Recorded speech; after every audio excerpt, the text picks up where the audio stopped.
बढ़ुची ममता अड़ुआ पश्चिमबंग पूर्वतन मुख्यमंत्री ममता बनर्जी विरोध में उत्तेजनामूलक भाषण देवा अभियोग में आउ एक मामला रुजु होती। चलित वर्ष मार्च मासरे एक निर्वाचनी सभा ममता उत्तेजनामूलक और सांप्रदायिक भाषण देता अभियोग में कोलकाता पुलिस ममता विरोध में एफआईआर रुजु कर जड़े व्यवसायी मामला दायर कर अभियोग अनुसार ममता भाषण समाज में शांति भंग और सांप्रदायिक सद्भावना नष्ट करने को उद्दिष्ट थिला। भारतीय न्याय संहितार विभिन्न विभिन्न दफारे ममता विरोध में मामला रुजु होती। तृणमूल कांग्रेस पक्षर एफआईआर को राजनैतिक अभिसंधिमूलक बोली कहुच्छी। सेपटे विद्रोही टीएमसी नेता यही पदक्षेप को स्वागत करिसेंते। इलेक्शन के पहले ये भाजपा को बड़ा बड़ा नेता लोग जब आ रहे थे यहाँ का भी तो बहुत सारे डायलॉग बाजी किए थे, उल्टा करके ये करके वो करके, तो उसके खिलाफ भी तो एक्शन होना चाहिए।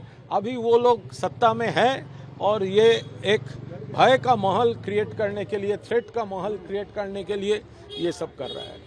इलेक्शन कमिशনের বিরুদ্ধে কমপ্লেন হলে ইলেকশন কমিশন আমার বিরুদ্ধে ব্যবস্থা নিল না কেন?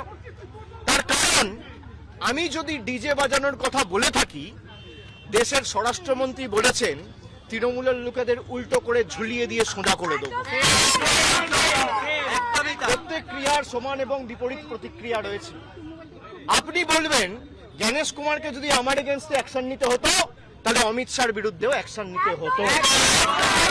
অমিত বিরুদ্ধে অ্যাকশন নেওয়ার ক্ষমতা ইলেকশন কমিশনের নেই, তাই আমার বিরুদ্ধেও অ্যাকশন নিতে পারেনি। সরকার বদলেছে, এখন মামলা হয়েছে।